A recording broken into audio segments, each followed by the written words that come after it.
primary function of the spacecraft we have orbiting our planet is to gather and relay information back to tracking stations on Earth.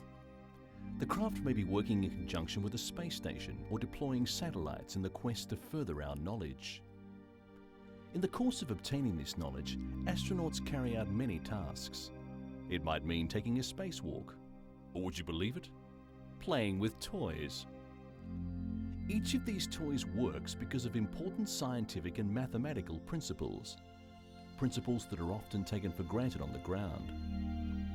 Watch what happens when the suction cup releases from the astronaut's hand.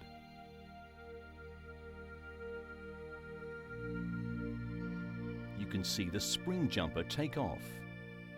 Watch it again. Look how fast it travels across the spaceship. In slow motion, you can see it tumbling off the lockers. The big question with this scene is, will the frog swim as well in air as he does in water? If you watch closely, you'll see, no, he does not. The astronaut tries several ways to get the frog to swim in a straight line, but because the air is much less dense than water, the frog will just flop aimlessly around. With this toy submarine, both the propeller and the submarine turn as it floats through the air. In water, of course, only the propeller would rotate. Now, if we hold on to the propeller, the submarine turns around it, but when we let go, it takes off. This time, the astronaut has attached small pieces of paper to the propeller to make it larger. What will happen when we let this go?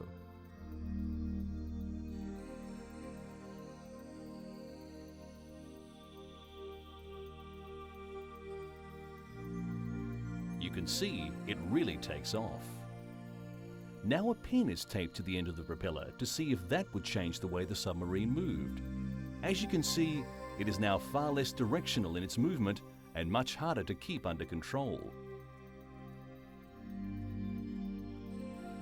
This fish can swim really well in water, but here in space, he's really struggling and not getting anywhere.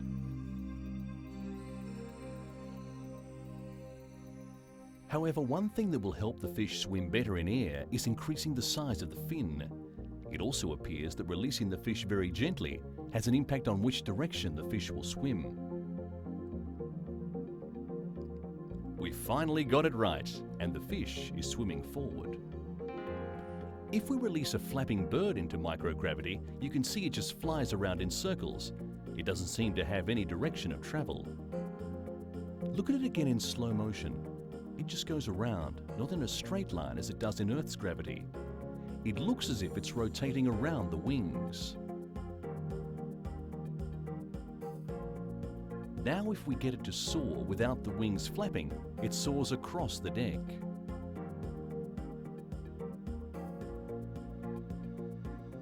This time we launch a Gravitron to float freely in the cabin. It wants to spin about the wheel inside. To try and get it to tip over, the astronaut bumps it on the top and on the side, but it won't capsize. It's stable about the spin axis in which it was released, that's straight up and down. This is the same configuration, one spinning Gravitron, but this time it's been oriented so the spin axis is pointing at the camera. Again, although it's being bumped on all sides, it will not tip. As before, it's stable about the spin axis in which it was released. Here's a graphic illustration of the difference between a spinning and a non-spinning Gravitron. You'll notice the spinning Gravitron remains stable, whilst the other one tends to tumble end over end because it has no stable spin axis. If we watch it one more time, you'll see that one is spinning, one is not. The one that is not spinning just tumbles free, while the other one maintains the orientation in which it was let go. Now two spinning Gravitrons, which are both stable as they spin. If we take one and bounce it off the other, you'll see that this time, because they're both stable, neither tumbles after they collide. Now a curious combination. Two Gravitrons attached together on a wiffle ball. They're both spinning in the same direction, so one would think that they would be very stable in this configuration. But because they weren't perfectly aligned with each other, they got out of hand. Eventually, disaster results. In slow motion, you can see how the misalignment causes them to break apart. But this time, the two gravitrons are rotating in opposite directions from each other, and because their angular momentum vectors are in opposite directions, their stability axes cancel each other. So in theory, when we let the device go, it should tumble. Obviously, we can't make them both spin at exactly the same speed, so one of them is going to have a little bit of stability. But now we can bump the stack and make it wobble a little bit.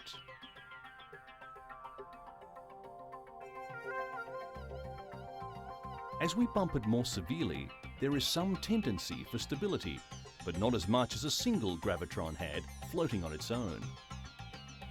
So clearly, two gravitrons spinning in opposite directions cancel each other.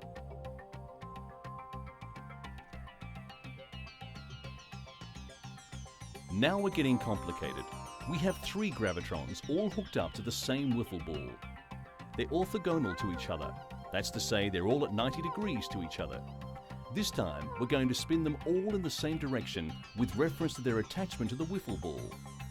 As we do this, you would expect the angular momentum vectors of each of the gravitrons would add up to a single vector, which would be right between all three. As we release the device, you can see that the only axis it will rotate around is an axis that you could see if you put a pencil between all three of the gravitrons.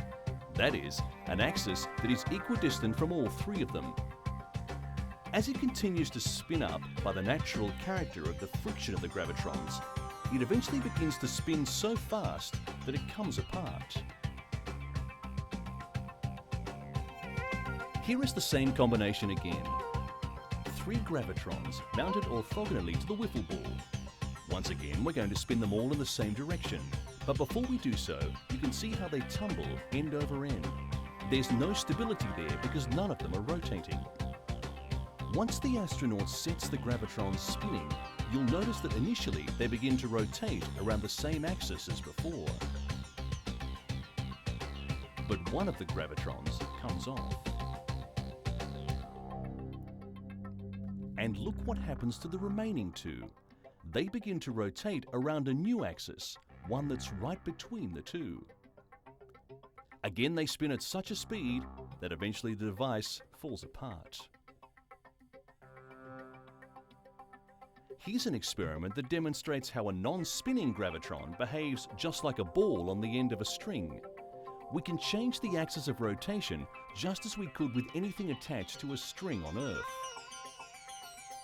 But once we spin the gravitron up, look how it maintains that stability around its rotation axis. We can spin it around and around, and it wants to stay in an orientation so that the spin axis is parallel to the axis of rotation to which the astronaut is holding the string. But when we changed the orientation, eventually the gravitron ended up changing the orientation of its rotation, so that it matched the rotation axis of the string.